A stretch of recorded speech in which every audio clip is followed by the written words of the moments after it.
meus amigos e minhas amigas do nosso canal Escola Teológica Católica. Vamos gravar o nosso vídeo de hoje, mas antes vamos rezar, pedir a Deus e ao Divino Espírito Santo que nos ilumine nesta noite, para que possamos fazer um vídeo de acordo com aquilo que o Senhor quer nos dizer no dia de hoje. Em nome do Pai, do Filho e do Espírito Santo. Amém. Vinde, Espírito Santo, enchei os corações dos vossos fiéis e acendei neles o fogo do vosso amor. Enviai o Senhor o teu Santo Espírito, e tudo será criado, e renovareis a face da terra. Oremos, ó Deus, que instruíste os corações dos vossos fiéis. Com a luz do Espírito Santo, fazei que apreciemos retamente todas as coisas, segundo o mesmo Espírito, e gozemos sempre da sua consolação. Por Cristo Senhor nosso. Amém. Pedindo a intercessão da Virgem Santíssima, para que ela interceda por nós. Ave Maria, cheia de graça, o Senhor é convosco. Bendita sois vós entre as mulheres, e bendito é o fruto do vosso ventre, Jesus. Santa Maria, Mãe de Deus, rogai por nós, pecadores, agora e na hora de nossa morte. Amém. Glória ao Pai, ao Filho e ao Espírito Santo, como era no princípio, agora e sempre. Amém. Ó meu Jesus, perdoai-nos, livrai-nos do fogo do inferno, levai as almas todas para o céu e socorrei principalmente as que mais precisarem da vossa misericórdia. Nossa Senhora Aparecida, rogai por nós. Em nome do Pai, do Filho e do Espírito Santo. Amém. Boa noite, espero que todos estejam bem, todos estejam com saúde, na graça de Deus. Pegue aí o seu catecismo, gente, para a gente continuar a nossa aula sobre o catecismo da Igreja Católica, tá? Que nós estamos estudando. Nós estamos estudando sobre o Espírito Santo, a terceira pessoa da Santíssima Trindade, tá? É o que na teologia nós chamamos pneumatologia, é o estudo do Espírito Santo, tá? Então, nós já começamos aí, tivemos algumas aulas. Então, nós estamos estudando o Espírito Santo através da história da salvação. Então, nós pegamos lá desde o Antigo Testamento, a revelação que está na Sagrada Escritura, o que ela fala sobre o Espírito Santo. Então, nós começamos desde lá do Antigo Testamento. Hoje nós vamos dar sequência. Na aula passada, nós estudamos ali até o exílio, mais ou menos, da Babilônia. Então, hoje nós vamos estudar mais um pouco sobre o Antigo Testamento. Tá? A revelação plena do Espírito Santo vem no Novo Testamento, que nós também vamos ver nas aulas nós ainda vamos ter algumas aulas ainda. Igual a gente estudou sobre Jesus. Né? A gente fez 25 aulas, pegando Jesus desde o seu nascimento até a sua segunda vinda. Então, agora o Espírito Santo é a mesma coisa. Nós vamos pegar desde lá do Antigo Testamento, do Novo, e também o Espírito Santo na igreja, né, atual. Ele age, é o Espírito Santo que age na igreja, é a alma da igreja. É o Espírito Santo que ensina, é o Espírito Santo que age nos sacramentos, não é? E nós somos templos do Espírito Santo. Então, por isso que a gente diz que estamos vivendo o tempo da igreja, o tempo do Espírito Santo. O Antigo Testamento, quem agia era o Pai, no Novo era o Filho, e depois que Jesus volta para o céu, ele fala, eu vou mandar o Consolador, o Paráclito, o Espírito Santo. E ele mandou em Pentecostes, para que fique eternamente convosco até o fim. Até Jesus voltar, quem vai ficar conosco é o Espírito Santo. Claro, né? Espiritualmente. Ninguém vê o Espírito Santo. Né? Então, o Espírito Santo é quem age, não somente na igreja, mas também em nós. Por que eu faço sempre a oração do Espírito Santo? Porque tudo, gente, a gente deve pedir, principalmente as coisas de Deus. Tudo que você for fazer para Deus, você deve começar pedindo, invocando o Espírito Santo, tá bom? Então, vamos lá. Abra aí o catecismo, você que tem, o catecismo amarelinho. Nós paramos no parágrafo 710 na aula passada. Então, hoje, nós vamos para o 711, a página 206. Página 206, 711 é o parágrafo, o título é A Expectativa do Messias e de seu Espírito. Por quê? Porque o Antigo Testamento ele fala de Jesus e do Espírito Santo de forma assim muito simbólica, porque não tinha como revelar o Filho e o Espírito Santo para os judeus. Eles não iam entender a Santíssima Trindade. Eles iam achar que são três deuses.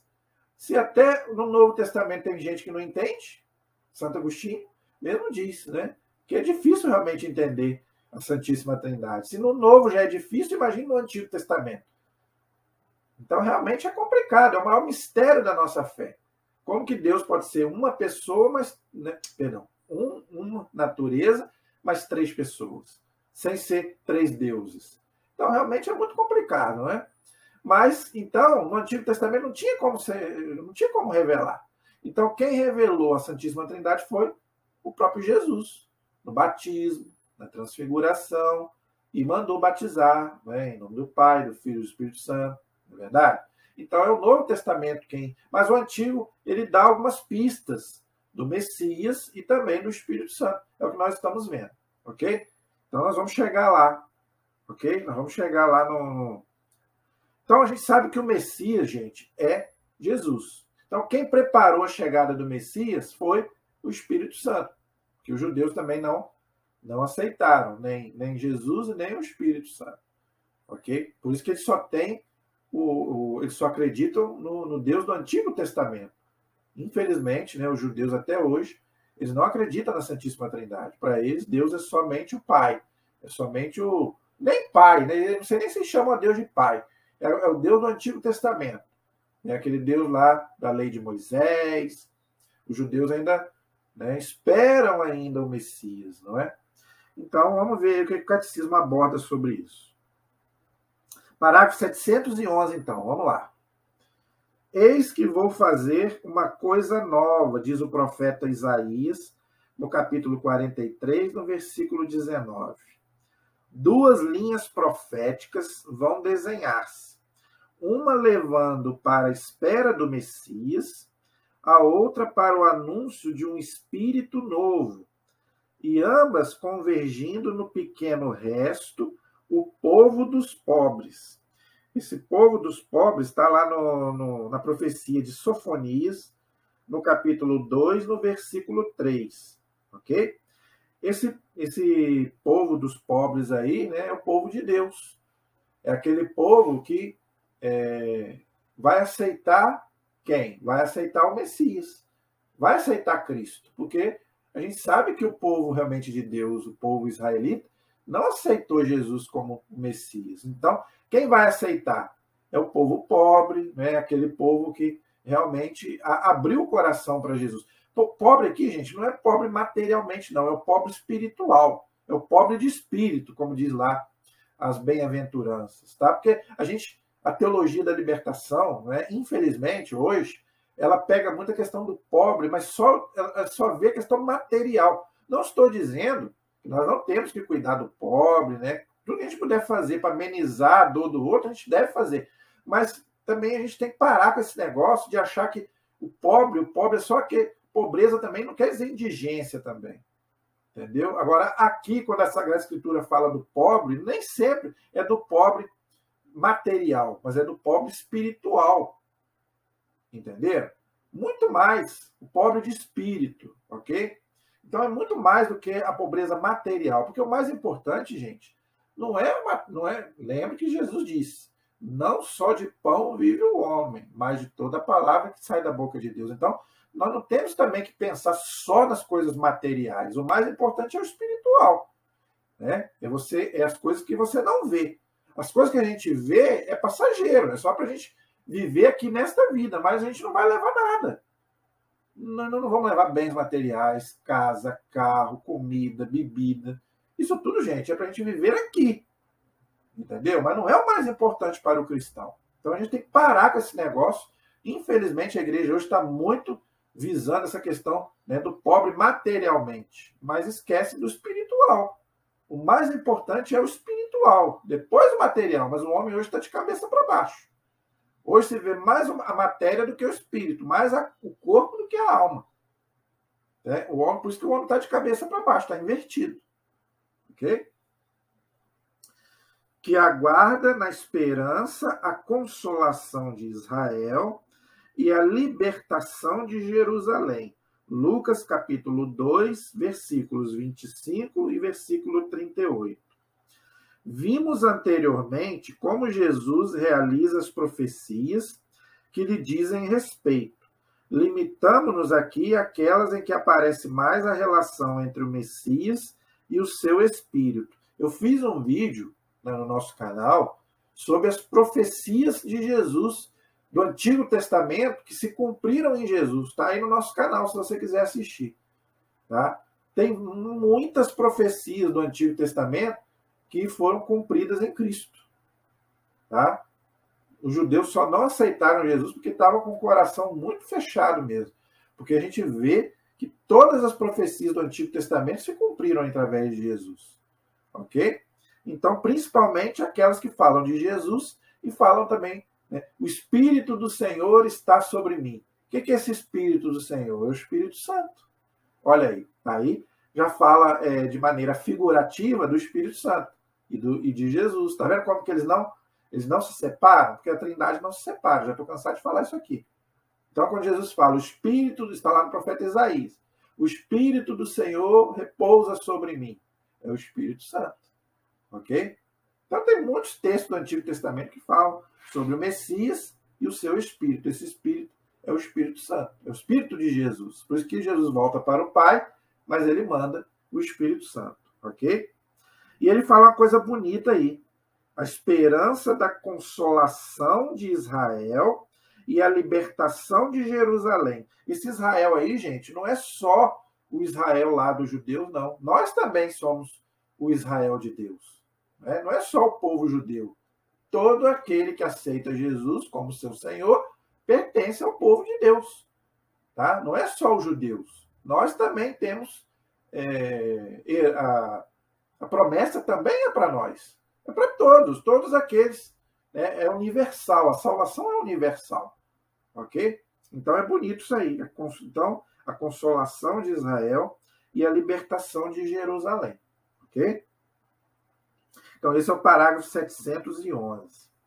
O 712 diz assim: os traços do rosto do Messias esperado começam a aparecer no livro do Emanuel, Isaías, de 6 a 12. Emanuel quer dizer Deus conosco.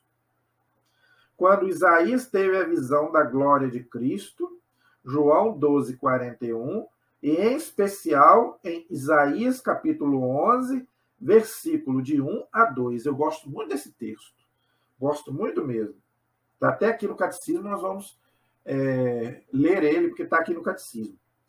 Um ramo sairá do tronco de Jessé, um rebento brotará de suas raízes. Sobre ele repousará o Espírito do Senhor. Tá vendo? O Espírito de sabedoria, de inteligência, conselho e fortaleza. Espírito de conhecimento e de temor do Senhor. Olha aí, tá vendo? Então, esse texto de Isaías 11, de 1 a 2, gente, ele é muito importante. E também, depois lá, Jesus repete João 12, 41. Então, é uma visão que Isaías teve do Emanuel, ou seja, Deus está conosco. Deus nos visitou através de Cristo. Não é? E o Espírito repousa sobre ele. Sobre quem? Sobre o Messias. Então, quando ele fala que um ramo sairá do tronco de Jessé. Quem era Jessé? Jessé era o pai do rei Davi. Por quê? Através de Davi, da descendência de Davi, nasceria o Messias. E Jesus é da descendência de Davi. Por isso que nós vemos direto no Antigo Testamento dizer Jesus, filho de Davi. Aquele ceguinho lá de Jericó. Né? Jesus, filho de Davi, tem misericórdia de mim. Você vê muitas passagens, né? Então, por quê? Porque Jesus era da descendência de Davi. Não só Jesus, a Virgem Maria, São José, todos eles eram da tribo de Davi, né? Da tribo de Judá, descendente do rei Davi. Por quê? Porque o rei Davi foi o único rei que conseguiu unificar toda a Jerusalém. Tá? Ele conseguiu reinar sobre todas as tribos. Por isso que o rei Davi ele é uma figura do Messias, de Jesus. Tá? Davi foi um rei maravilhoso. Tá?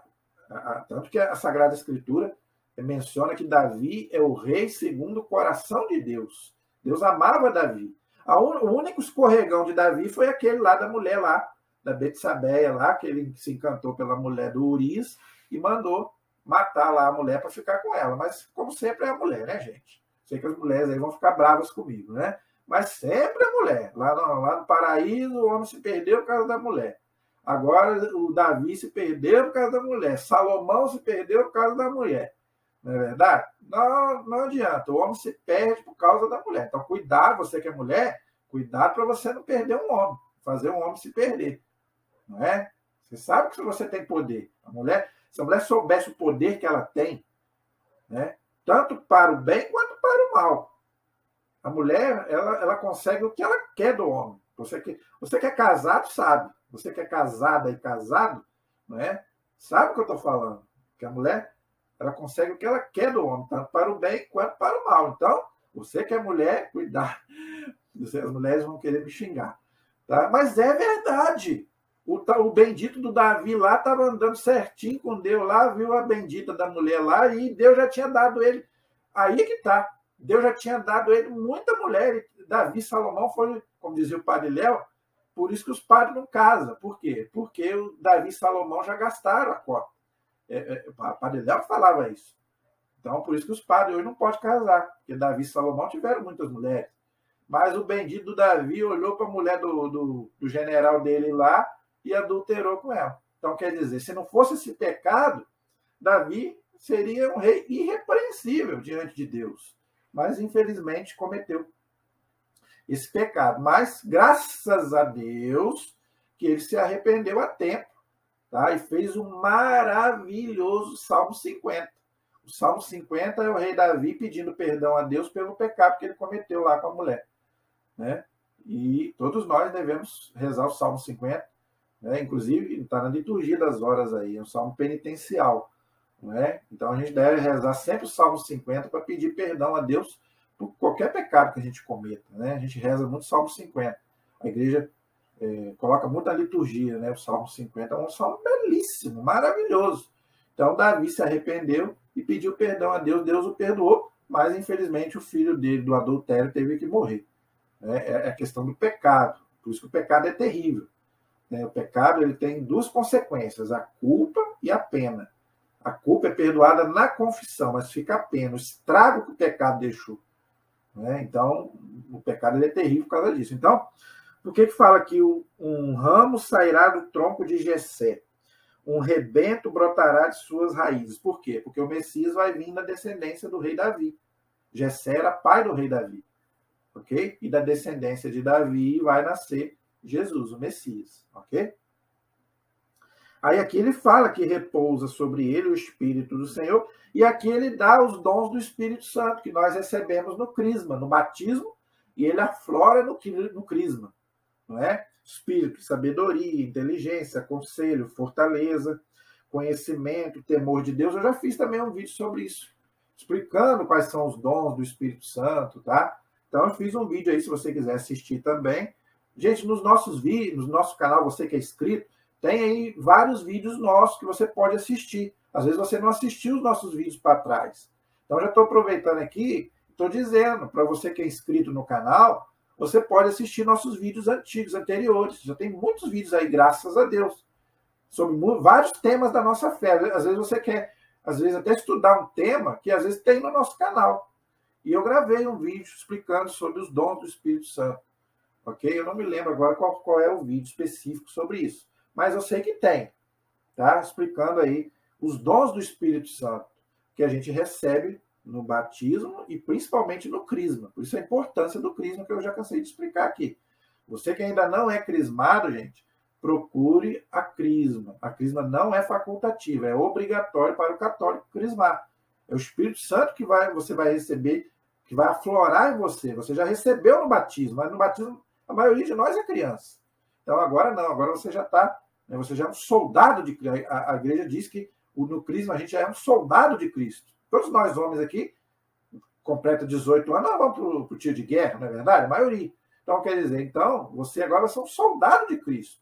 Você vai testemunhar Cristo, você vai Isso acontece através do crisma, que você recebe, né, de uma forma assim mais forte, os dons do Espírito Santo. Ele vai aflorar melhor. Ok? Então, que você...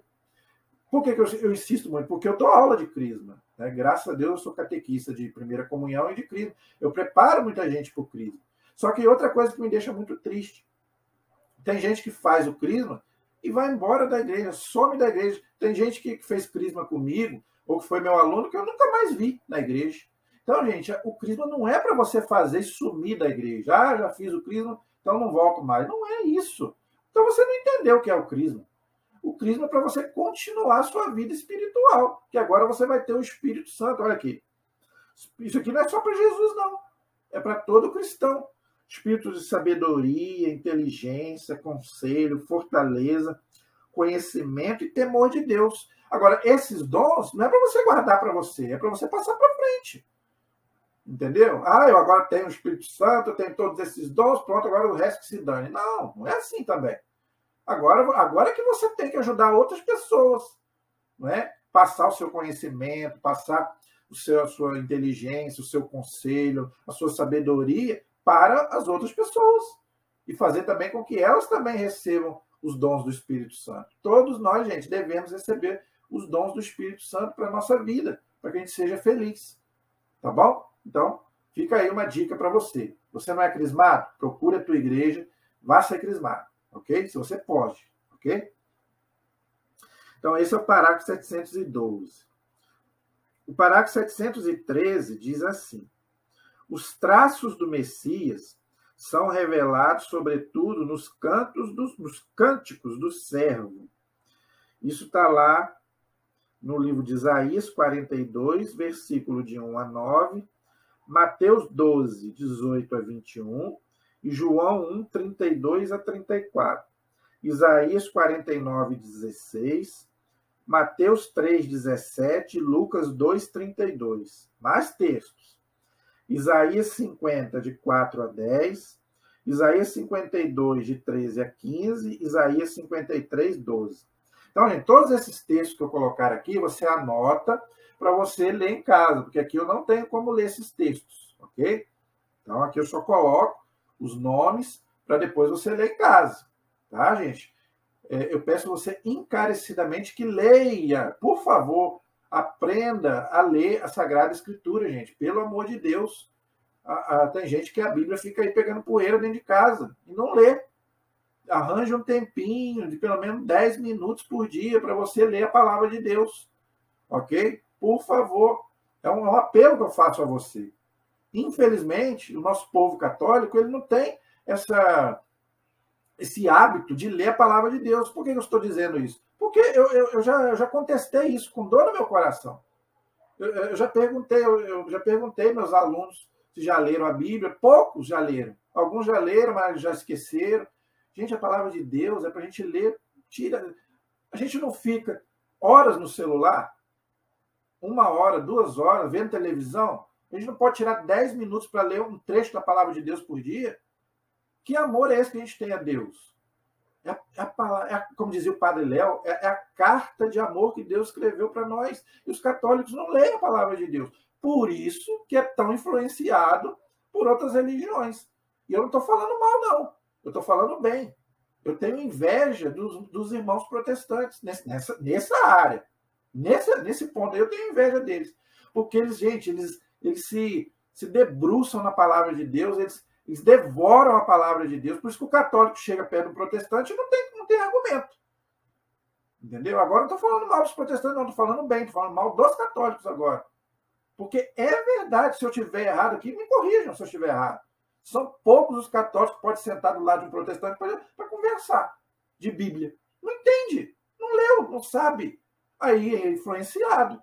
Não é verdade? Por quê? Não leu, não entende, não procura ler, não procura entender. Não vai, realmente.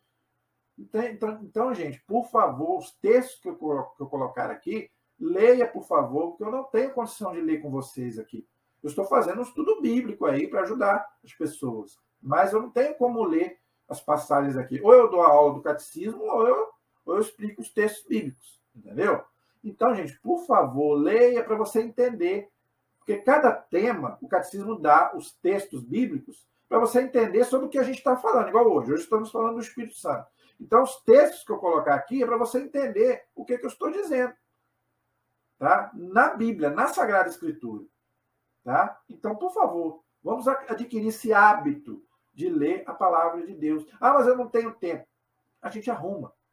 Tá? A gente tem que ter tempo para Deus. Nem que for uma horinha, meia hora. Não é possível que em 24 horas você não tenha 10 minutos para Deus. Meia hora para Deus. Então, amigo, você me desculpa, tá? Mas então você está colocando Deus no último lugar da sua vida. Tá? Com todo o trabalho que você tem, com todo o estudo que você tem, mas você não precisa. Você não precisa trabalhar, você não precisa estudar. E Deus, você não precisa de Deus, então. Então, gente, por favor, não vamos ficar dando desculpas, tá? A gente tem um tempinho, sim. Não vai matar a gente tirar 5 minutinhos, 10 minutinhos para ler um texto da palavra de Deus. Não vai. Eu tenho certeza que vai dar tempo. O dia tem 24 horas, ok? Então vamos lá, vamos deixar de preguiça. Que é um pecado capital. A preguiça é um pecado capital, ok? Estes cantos anunciam o sentido da paixão de Jesus e indicam, assim, a maneira como ele derramará o Espírito Santo para vivificar a multidão, ou seja, o povo de Deus. Não partindo de fora, mas desposando nossa condição de escravo. Filipenses capítulo 2, versículo 7. Tomando sobre si a nossa morte, ele pode comunicar-nos o seu próprio espírito de vida. Então, Jesus, ele vai derramar o Espírito Santo sobre nós. Ele falou isso. Eu vou para o Pai, mas eu vou derramar sobre vós o Espírito Santo. Isso aconteceu no dia de Pentecostes, sobre a igreja, e os apóstolos, a Virgem Maria, não é? E falou que também ia acontecer com a gente. Tá? Então, gente, a gente deve buscar sempre estar em comunhão com o Espírito Santo. Tá? Através dos sacramentos, principalmente, batismo, crisma, que eu já falei, todos os sacramentos são ministrados no Espírito Santo. Tá? E também através da oração, da leitura da palavra de Deus, que eu já expliquei aqui. Então, tudo isso, gente, é o quê? É o derramamento no Espírito Santo em nós. E também, quem quer também, tem também a renovação carismática católica. Eu sei que tem gente que gosta, tem gente que não gosta. Tá? Eu não faço parte da renovação carismática católica, não faço. Tá? Mas é um movimento aprovado pela Igreja, é aprovado pelo Papa. Se é aprovado pela Igreja, eu não sou contra. Estou falando por quê? Porque eu vejo gente criticando. Eu não critico, eu não participo. Grupo de oração, eu não participo. Encontro de casais e várias outras coisas aí que é a renovação. Mas eu acho válido. Eu não sou contra, eu não participo. Tá? Eu ainda não me senti tocado para participar. Mas eu não sou contra as pessoas participarem. Tá? Agora você tem que entender também o que é a renovação carismática católica. Então, eu quero explicar alguma coisinha aqui. Tá? Por exemplo, quando diz assim, na renovação você vai ter um batismo no Espírito Santo. Não é um novo batismo. Ninguém pode batizar 2 vezes. Não quer dizer o sacramento é um só. Tá? Esse batismo no Espírito Santo é simbólico.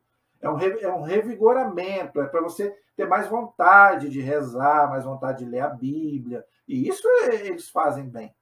Né? Você vê que a renovação tem gosto de ler a palavra de Deus, né? Eles fazem as orações lá, então isso aí nós não podemos negar. Então é isso que quer dizer o batismo no Espírito Santo. A gente não pode interpretar as coisas ao pé da letra.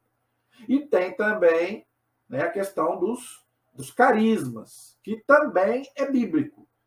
Tá? Muita gente questiona, não gosta da questão do dom de línguas, visão, revelação. Né? Tudo isso, gente, está na Sagrada Escritura. É só você ler lá na primeira carta de São Paulo aos Coríntios, capítulo 12 a 14. São Paulo fala que existe, por exemplo, o dom de línguas. Existe. Tá? O próprio, muita gente pergunta sobre a questão do repouso no Espírito Santo. Tá? Veja, a questão do repouso no Espírito Santo, gente, eu vou falar aqui aquilo que eu sei que a igreja diz. Os bispos pedem para a gente não fomentar o repouso no Espírito Santo. Se ele acontecer, beleza, tudo bem. Agora, A igreja pede para que não estimule esse repouso, por quê? Para não dar a impressão que é uma coisa falsa, uma coisa que as pessoas estejam ali fazendo um teatro. Se acontecer, se o Espírito Santo mostrar e a pessoa repousar, amém, aleluia. Mas não vamos ficar incentivando, todo mundo tem que repousar, não. Isso aí é uma coisa que, se acontecer, é porque o Espírito Santo quis que acontecesse.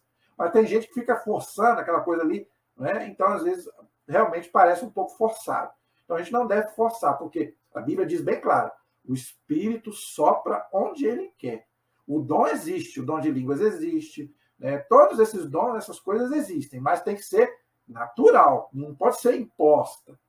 Nem todo mundo vai orar em língua, nem todo mundo vai ter dom de visão, dom de revelação.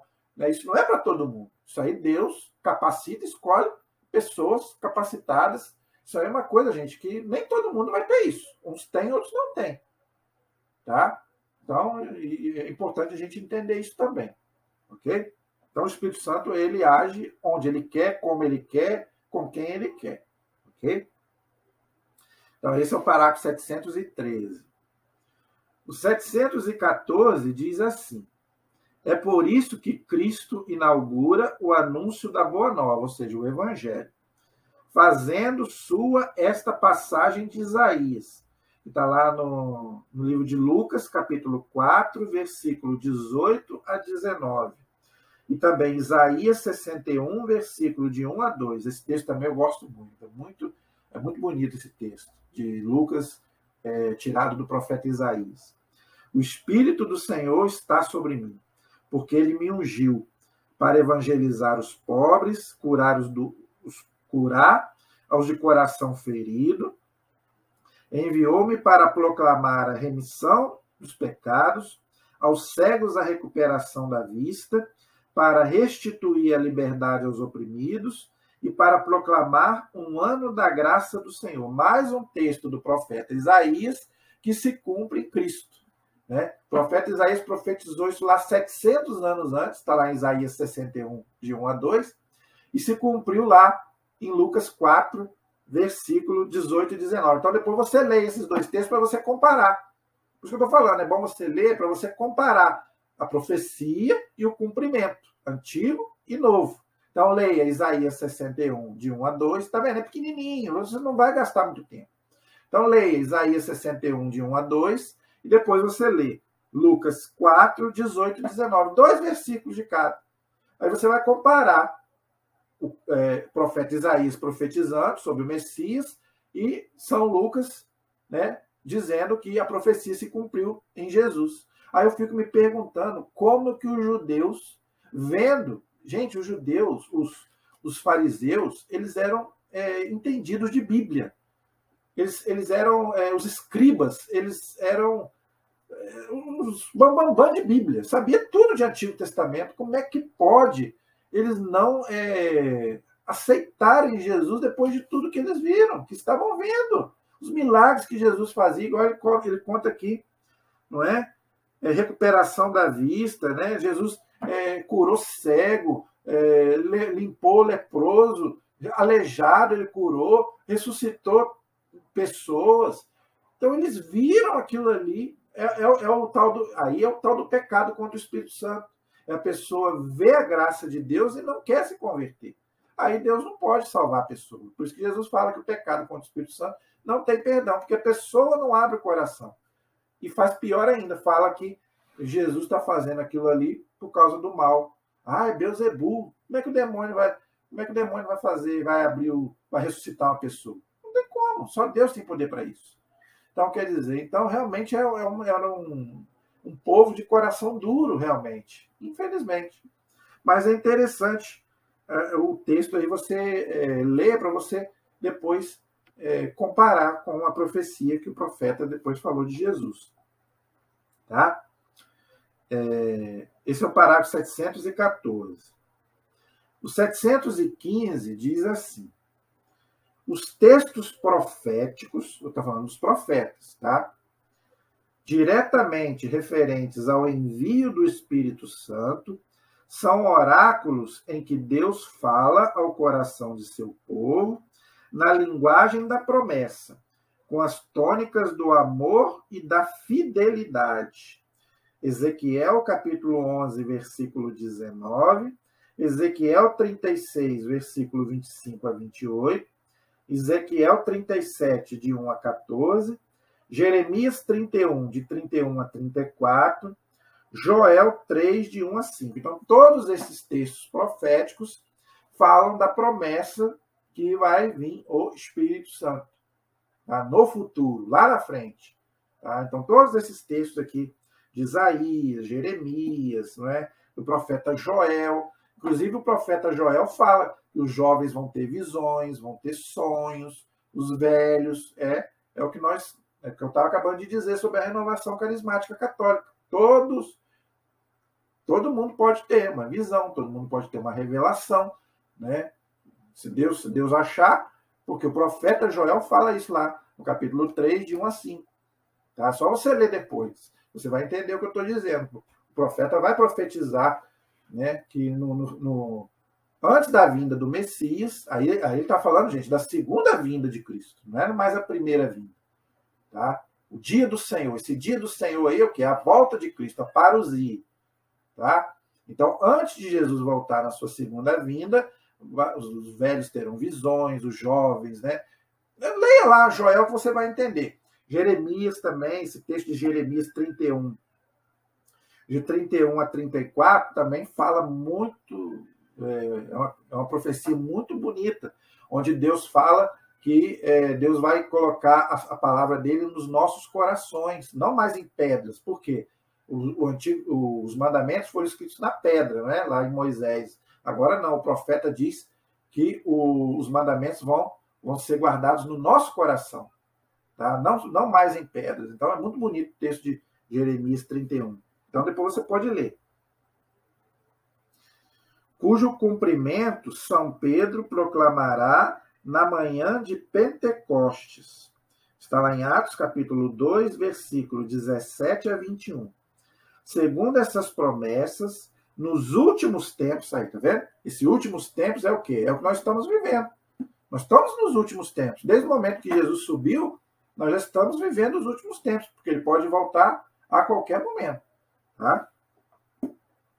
O Espírito do Senhor renovará o coração dos homens. Aí, acabei de falar, está lá na profecia de Jeremias. O coração dos homens, gravando neles uma lei nova, reunirá e reconciliará os povos dispersos e divididos, transformará a criação primeira e Deus habitará nela com os homens na paz. Gente, isso aqui é muito bonito. Isso aqui que faz a gente seguir em frente. Com tudo que a gente passa na vida, com todos os nossos pecados, com todas as dificuldades que nós passamos, é esse tipo de palavra de Deus que nos dá força. Vou repetir, vale a pena. O Espírito do Senhor renovará o coração. Olha aí, tá vendo? Então, o Espírito Santo é que nos renova. Por isso que a gente segue em frente todos os dias. A gente levanta, pede ajuda a Deus, ao Espírito Santo, para que a gente, né, siga em frente. Porque a vida é muito difícil, não é verdade? Mas com Deus a gente vence. Os problemas a gente passa por cima. Por quê? Porque nós temos o Espírito Santo e com ele a gente vence. Tá? Então, olha que bonito. Então, o Senhor renovará o coração dos homens. Homens aqui, gente, é o ser humano, tá? Homens e mulheres. Gravando neles uma lei nova. Olha aí, não mais na pedra, mas no coração. Então, os mandamentos de Deus têm que ficar no seu coração. Não é lá, ficar lá gravado na pedra, no papel. Não adianta nada. Os mandamentos a gente tem que viver. A gente tem que guardar e tem que viver. Ok? Reunirá promessa de Deus. Lembrando, gente, que a promessa de Deus se cumpre. Tá? Deus não é igual nós, seres humanos, que fala e o vento leva. Não. Tudo aquilo que Deus fala, ele cumpre. Então, Deus vai reunir e vai reconciliar os povos dispersos e divididos. Transformará a criação primeira e Deus habitará nela com os homens na paz. Por isso que o profeta Isaías fala que o Messias é o príncipe da paz. Por isso que nós pedimos na missa, né? A paz esteja contigo, a paz do Senhor, a paz de Cristo. Por quê? Porque quem tem Jesus tem a paz. Né? Com todas as dificuldades do mundo, mas por quê? Porque Jesus é o príncipe da paz, como diz o profeta Isaías. Então aqui, gente, ele fala coisas aqui maravilhosas. Então Deus, ele vai reunir os povos dispersos. Por isso que o Novo Testamento diz, haverá um só rebanho e haverá um só pastor. E como a gente anseia por isso, não é, gente? O que mais dói no coração de Deus é a divisão entre os seus filhos. Não é muito triste uma família dividida, né? Quando você não conversa com o irmão seu, ou quando você está brigado com seu pai, com a sua mãe, com um colega. A gente não deve ficar brigado com ninguém, mas principalmente na família. E nós somos família de Deus. Nós somos a família de Deus, diz São Paulo aos Efésios. Então, infelizmente, nós hoje estamos divididos, dispersos, né? Entre católicos, protestantes, judeus, muçulmanos, né? Mas promessa de Jesus. Deus vai reunir os dispersos. Deus vai, como ele diz aqui, reunir os povos dispersos, divididos, e vai transformar a criação na criação primeira. Por quê? Antes do pecado original, como que era? Era todo mundo unido, todo mundo junto. Nós éramos o povo de Deus, o povo escolhido por Deus, e éramos todos juntos. Mas o que fez essa dispersão? O que fez essa divisão? O pecado. Eu já coloquei aqui e quero pedir novamente a você que leia Gênesis capítulo 1, leia depois Gênesis 1 e Gênesis 2, e depois leia Apocalipse 21, 22. Leia esses dois textos que você vai entender como que era antes do pecado entrar, porque o pecado entrou no capítulo 3 do Gênesis, o pecado original, com Adão e Eva. Então, leia primeiro Gênesis 1, 2, faça essa comparação. Leia Gênesis 1, 2, depois você vai lá para o final da Bíblia, leia Apocalipse 21, 22. Aquilo que vai acontecer quando acabar o pecado, a mesma coisa que existia lá no Gênesis. Pode ver, é a mesma coisa. Tudo que aconteceu lá em Gênesis 1, 2 vai acontecer em Apocalipse 21, 22. Por quê? Vai acabar o pecado, vai acabar a dor, vai acabar luto, vai acabar tudo aquilo que é de mal. Tudo aquilo, a morte, tudo aquilo que é de ruim, Deus vai enxugar a lágrima. O Apocalipse fala isso lindamente. Né? É a parte mais bonita do Apocalipse. Deus vai enxugar a lágrima de todos os olhos, e Deus vai ser tudo em todos. Nossa, é muito lindo, gente. Aí ele começa a descrever como é que vai ser. Não vai precisar do sol, não vai precisar da lua, né? Não vai precisar de nada disso, não vai precisar de fechar a porta. Hoje a gente precisa fechar a porta para a gente não ser assaltado da nossa casa. Fechar a janela, botar grade, botar alarme. Não vai precisar de nada disso, porque acabou o mal. Os animais não vão mais morder. Isaías fala isso, Isaías 11. Não é? Quando Jesus voltar, não vai haver... Acabou o mal. Nós vamos viver em harmonia uns com os outros e com Deus. Com Deus e com as criaturas, com a gente. Entendeu? E ele fala aí que vai transformar a criação, tá? Por isso que São Paulo diz que a criação geme em dores de parto. Tá? Então também a criação vai ser renovada também. Não era para acontecer essas coisas que a gente vê, desmatamento, tsunami, terremotos, isso tudo vai acabar. No reino messiânico, isso tudo vai acabar quando Jesus voltar. Porque vai acabar o mal. Isso tudo é consequência do pecado. E Deus habitará nela com os homens na paz. Olha aí, então, por isso que a Bíblia fala que no céu não vai haver casamento, porque o nosso casamento simbólico, né, vai ser com Deus. O nosso esposo, tanto que Apocalipse fala, né, a igreja, que somos nós fazemos parte da igreja, compara com o casamento. A esposa, que é a igreja, diz, vem, Senhor, fala para o esposo, vem, Senhor Jesus. Então, o nosso esposo simbólico, né, a gente vai casar com Deus. Vai ser um casamento místico, não é? Igual de Nossa Senhora com o Espírito Santo, que eu já falei aqui. Não é um casamento carnal, mas nós vamos casar simbolicamente com Deus, porque a nossa atração maior vai ser Deus. Por isso que não vai haver casamento no céu, porque nós vamos estar tão fixados em Deus que não vai ter... Claro que nós vamos ter contato com as outras pessoas também, mas a nossa atração maior vai ser Deus. Quem aqui não quer estar com Deus, não quer estar com Jesus, não é verdade? Então, você imagina, né? Você está aqui conversando com a pessoa e Jesus chega aqui. Você vai largar a pessoa lá e vai conversar com tudo, não é verdade? E o céu é isso. Não é verdade? Você vai ter as pessoas para você conviver, mas o ator principal, né, o protagonista é Deus. Não é? Então a gente, vamos dizer assim, a nossa paixão principal vai ser Cristo. Sem deixar de amar as outras pessoas, claro. Vamos amar todas as pessoas, nossos entes queridos. Mas Deus em primeiro lugar. Entendeu? Então por isso que ele fala aqui que Deus, né, habitará, né, com os homens na paz, porque vai acabar o mal. E como a gente espera por isso. Né? Por isso que a gente fala em toda a missa, vem Senhor Jesus, porque a gente quer que acabe logo esse mal que existe no mundo. Né? A gente já não aguenta mais. Esse é o parágrafo 715. 716, mais um parágrafo. O povo dos pobres, que está lá em Sofonias 2:3, no Salmo 22, versículo 27, 34, versículo 3, Isaías 49, 13, Isaías 61, 1, esse povo dos pobres, os humildes e os mansos, que fala lá no Sermão da Montanha. Tá vendo? Então, é mais espiritual, muito mais do que material. Os humildes e os mansos, totalmente entregues aos desígnios misteriosos de seu Deus, os que esperam a justiça não dos homens, mas do Messias. Então, duas coisas aqui para a gente comentar. Primeiro, duas qualidades que nós devemos ter: humildade e mansidão. Né? A humildade, gente, é a primeira virtude que nós devemos procurar, é a humildade, porque é o oposto do orgulho. Por que Satanás foi expulso do céu? Porque é orgulhoso, queria ser Deus. E por que a Virgem Maria agradou tanto a Deus? Isso aí não sou eu que estou dizendo, não, está na palavra. Deus olhou para a humildade da sua serva. Então, o que mais encantou em Deus a Virgem Maria é a sua humildade. E é o que está faltando tanto nas pessoas hoje. Não é? A gente se acha o bambambam, a gente se acha o melhor que os outros, a gente pisa no outro.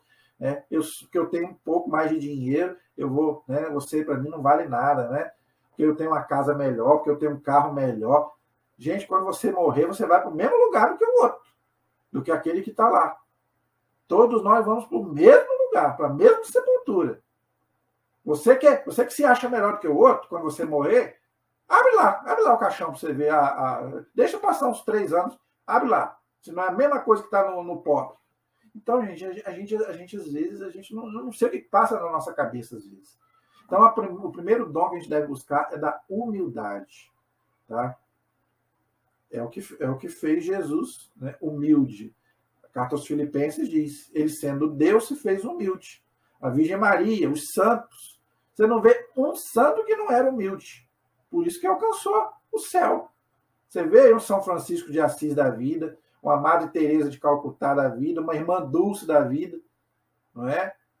E vários, se eu for dar exemplo de santos aqui, eu vou ficar aqui até amanhã. Santos que, né, se gastaram, não queriam saber, né? Não se achavam melhor do que os outros. Pelo contrário, se achavam as piores pessoas. Né? Então a gente precisa de humildade e precisa de mansidão. O que é o manso? Aquele que não arruma confusão, não arruma briga, que é manso.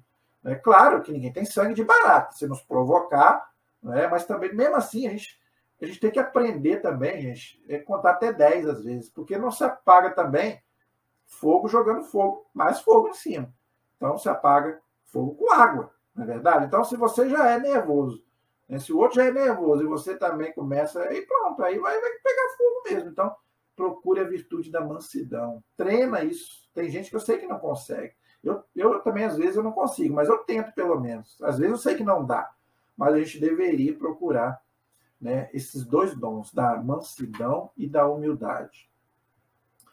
E quando ele fala aqui que nós esperamos a justiça não dos homens, mas a justiça do Messias.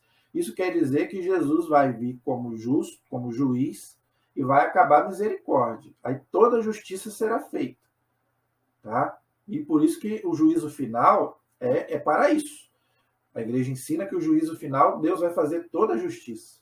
Nós precisamos, nós ansiamos por isso. É o que mais a gente vê no mundo é injustiça. Mas Deus vai fazer justiça. E a justiça divina é diferente da nossa. Tá? É muito diferente da nossa. A nossa justiça é falha. Por isso que a gente não pode querer fazer. Claro, Não estou falando a justiça humana que tem que ser feita, né? Errou, tem que ir para a cadeia, né? Matou, roubou, tem que ir para a cadeia. Não é isso que eu estou dizendo. Mas a gente também não pode também querer também fazer a nossa justiça com as nossas mãos. Não. Diz São Paulo na Carta aos Romanos. Deixa a justiça para Deus. Deus vai fazer a justiça na hora certa e o catecismo diz a mesma coisa aqui. Vamos esperar que Deus vai fazer. Não adianta que vai. Um dia a justiça será feita. Toda injustiça no mundo será feita. Tá? Finalmente, a grande obra da missão escondida do Espírito Santo, durante o tempo das promessas, para preparar a vinda de Cristo, é a sua qualidade de coração. É purificado e iluminado pelo Espírito, que se exprime nos Salmos. Então, os Salmos também falam muito sobre essa questão do Messias e seu Espírito. Nesses pobres, entre aspas, né? O Espírito prepara o Senhor um povo bem disposto. Está lá no Evangelho de São Lucas, no capítulo 1, versículo 17. Então, é o Espírito Santo quem vai preparar esse povo para a vinda de Jesus. Ok? Por isso que nós dizemos que o Espírito Santo é quem age e quem está agindo, e que é o que convence do pecado. Tá? Por isso, para encerrar a nossa aula de hoje, por isso que a Igreja Católica não aceita a questão do arrebatamento, da segunda vinda de Cristo. Por quê? Porque o que nos convence do pecado é o Espírito Santo. Se o Espírito Santo não agir no mundo, ninguém vai nos convencer do pecado. Quem vai nos convencer do pecado? Entendeu? Então, não tem esse negócio de segunda chance. Então, as pessoas têm que se converter nesta vida enquanto está vivo. Morreu, já não tem mais como, entre aspas, né, se converter. Ok? Então, a gente tem que fazer a nossa parte enquanto nós estamos aqui neste mundo. Tá? Espero, gente, que vocês tenham entendido, tenham gostado da aula de hoje, mas não acabou, não. Tá? Acabou essa parte do Antigo Testamento. Tá? O que o Espírito Santo fala no Antigo Testamento. Na próxima aula, nós paramos no parágrafo 716. Na próxima aula, nós vamos para o Novo Testamento. Diz aí, ó, o Espírito de Cristo na plenitude do tempo. O que é essa plenitude do tempo que diz São Paulo aos Gálatas, capítulo 4, versículo 4? Essa plenitude do tempo é a vinda de Cristo, é o Novo Testamento. Então, nós vamos ver na aula que vem, no parágrafo 717, o Espírito Santo, tá? Através de São João Batista, o precursor, profeta, tá? E mais coisas aí, nós ainda vamos ver ainda, nós ainda devemos ter ainda algumas aulas sobre o Espírito Santo, tá bom? Então, na próxima aula, nós já vamos entrar no Novo Testamento. O que o Novo Testamento fala sobre o Espírito Santo, tá bom? Então, ainda temos ainda bastante coisa para a gente ver sobre o Espírito Santo, tá bom? Espero que você tenha gostado da nossa aula de hoje. Peço a você que se inscreva no nosso canal, por favor, compartilhe, comente, tá bom? Para que a gente possa alcançar mais pessoas. Nosso povo precisa de conhecimento. O profeta Oséias diz bem claro no capítulo 4, versículo 6. Meu povo perece por falta de conhecimento. Então, eu tenho muita preocupação com esse povo católico que não tem conhecimento da doutrina.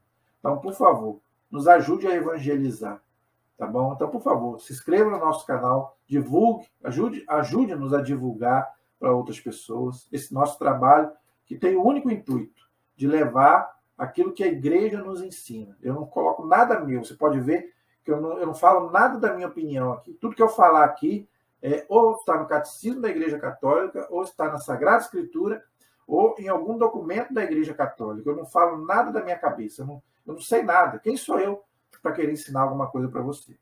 Então, quem sabe é a igreja. A igreja tem 2000 anos que está aí nos ensinando e quer nos ensinar até a gente esperar a volta desse Jesus. Por isso que o Espírito Santo está aí preparando essa segunda vinda de Jesus. Amém? Que Deus te abençoe. Até a próxima. Estivemos e permaneceremos unidos em nome do Pai, do Filho e do Espírito Santo. Amém. Que Deus te abençoe.